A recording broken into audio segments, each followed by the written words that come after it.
बेवा औरत और बादशाह के सिपाही। प्यारे दोस्तों, अस्सलामु अलैकुम। आप देख रहे हैं इरफानी नेटवर्क यूट्यूब चैनल और मैं हूं मोहम्मद इरफान, झारखंड। आज आपके सामने एक बेवा औरत और बादशाह के सिपाहियों का एक ऐसा सनसनीखेज वाकया आपके सामने लेकर आए हैं दोस्तों, जिसको सुनकर यकीनन आप सोचने पर मजबूर हो जाएंगे कि इस दुनिया में ऐसे ऐसे बादशाह भी हुए हैं दोस्तों, जिन्होंने अदलो इंसाफ का पैमाना ऐसा रखा है कि जिसको सुनकर आज तक लोग तारीफें करते हैं। दोस्तों, एक बेवा औरत जिसके पास गाय थी और उस गाय का दूध बेचकर उसका गुजर बसर हुआ करता था।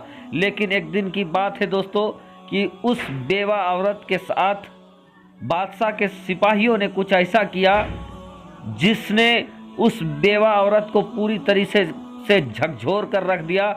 और उसके बाद उस बेवा औरत ने बादशाह के साथ जो कुछ किया दोस्तों, आप सुनकर हैरान रह जाएंगे। तो उससे पहले कि वीडियो का आगाज़ करें, आपसे अदबन गुजारिश करना चाहेंगे, अगर अभी तक आपने मेरे चैनल इरफानी नेटवर्क को सब्सक्राइब नहीं किया है तो जल्दी से चैनल को कर लीजिए सब्सक्राइब, बेल के बटन को कर दीजिए ऑन और ऑल नोटिफिकेशन के ऑप्शन को दबा लें ताकि आने वाला हर वीडियो सबसे पहले आप तक पहुंच सके।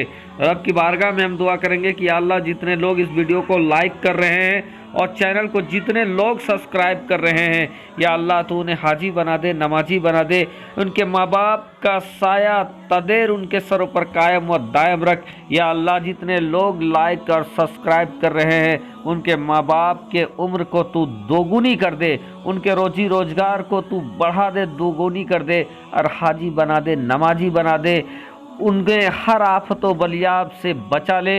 या अल्लाह तो उन्हें तरक्की याफ्ता बना दे, आमीन बजाहे सैयदुल मुरसलीन। प्यारे दोस्तों, आज का वाकया एक बेवा औरत की है।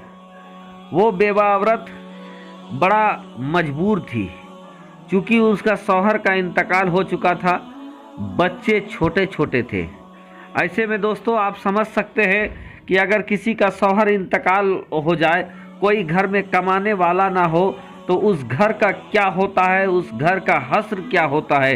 कई कई दिनों तक फाका कसी, तो कभी कभी आधा पेट बमुश्किल खाना जुगाड़ हो पाता है। बहरकैफ दोस्तों, आज का जो वाकया है उसी तरीके का बेवा औरत का है जिसका शौहर का इंतकाल हो चुका था। और वो बेवा औरत अपने बाल बच्चे के लालन पालन के लिए एक गाय रखी थी, जो गाय नहायत ही खूबसूरत थी, देखने में भी खूबसूरत थी।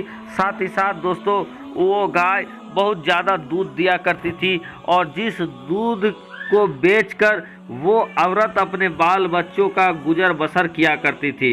एक दिन का वाकया है कि इस बेवा औरत का जो घर था दोस्तों, वो जंगल के अंदर मौजूद था, जंगल में कुटिया बना कर रहती थी। उसी जंगल के अंदर एक बार बादशाह और बादशाह के सैनिक आते हैं शिकार करने के लिए। जब वो शिकार करने के लिए बादशाह और बादशाह के सैनिक वहाँ पर आते हैं तो शिकार करते करते कब शाम हो जाती है, बादशाह और बादशाह के सैनिकों को पता नहीं चल पाता है। और इसीलिए दोस्तों बादशाह ने ये निर्णय लिया कि आज का रात वो जंगल में ही ठहर जाएंगे। बादशाह के लिए टेंट लगाया जाता है, कैंप लगाया जाता है। बादशाह अंदर चले जाते हैं, जो राजा था वो राजा कैंप के अंदर चले जाते हैं, आराम करने लगते हैं। इधर रात के वक्त में बादशाह के सैनिक जो थे दोस्तों, वो बड़े आराम से बाहर में थे। फिर उनको क्या लगा कि वो इधर उधर घूमने लगे कि अगर कुछ मिल जाए तो खाने पीने का जुगाड़ कर ले। ऐसे में दोस्तों उनकी नज़र जब इधर उधर उन्होंने देखा तो उनकी नज़र उस जानवर पर पड़ी, बेवा औरत के जानवर पे पड़ी जिसके दूध से गुजर बसर हुआ करता था।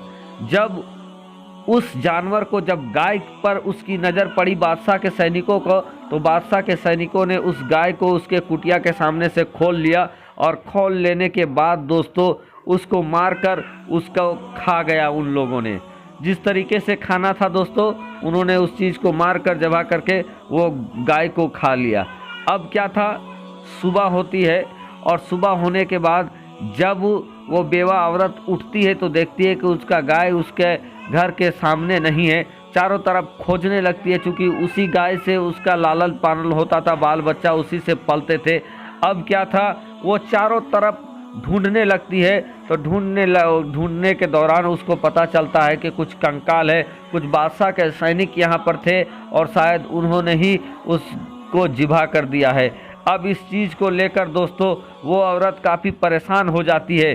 वो औरत बादशाह के पास इसकी शिकायत करने के लिए जाना चाहती है, लेकिन जो बादशाह के सैनिक थे उस औरत को बादशाह तक नहीं जाने देते हैं।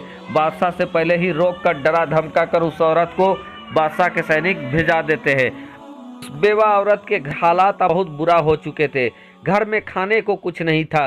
उस औरत ने अब ये ठान लिया कि चाहे जो भी हो, इस नाइंसाफ़ी की आवाज़ वो बादशाह के सामने बुलंद करके रखेगी। इस नाइंसाफ़ी के खिलाफ वो आवाज़ बुलंद करेगी और बादशाह को इस गलती का एहसास भी कराएगी। बहर के दोस्तों वो औरत इस फिराक में रहने लगी कि कब वो अपनी बात को बादशाह के सामने जाकर अचानक जाकर वो कह पाएगी।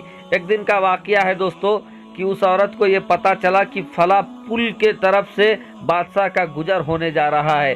अब क्या था, वो औरत थी उस पुल के ऊपर बहुत पहले से जाकर खड़ी हो जाती है।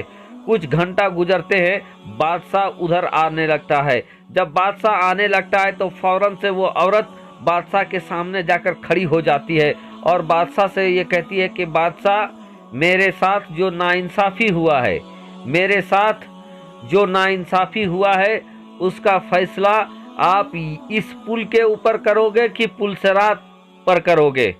अब इतना सुनना था कि बादशाह दंग रह जाता है, अपने घोड़े से उतर नीचे आता है और नीचे आने के बाद उस औरत के सामने जाकर कहता है कि कहो तुम्हें क्या कहना है। मेरे पास इतनी ताकत नहीं है कि मैं पुलसरात पर उस मामले का फैसला करूं, जो भी मामला तुम्हारा है, बल्कि जो कुछ भी है मैं उसका फैसला यहीं करना चाहूँगा। मैं पुलसरात में फैसला करने लायक मैं नहीं हूँ। बता तुम्हारे साथ क्या हुआ है। फिर क्या था दोस्तों, उस बेवा औरत ने उस दिन का सारा वाकया बता दिया कि कैसे एक दिन आप शिकार खेलने जंगल में आए थे और उसके बाद आप जब सो गए तो आपके सैनिकों ने मेरी गाय को ज़िबा करके खा लिया और वो गाय का दूध बेचकर हम हमारी ज़िंदगी चला करते थे और आपके सैनिकों ने बड़ा नाइंसाफ़ी किया। जब इस चीज़ को सुना बादशाह तो अपने सैनिकों के ऊपर काफ़ी क्रोधित होता है, गुस्से में होता है और उसके बाद दोस्तों वो बादशाह अदलो इंसाफ का एक नया पैमाना स्थापित करते हुए उस औरत को एक गाय की वजह के बनिस्बत दोस्तों 70 गाय अदा करता है, 70 गाय देने का हुक्म देता है। और जब 70 गाय उस औरत को मिल जाते हैं तो उसके दुख खत्म हो जाते हैं, उसकी ज़िंदगी बदल जाती है।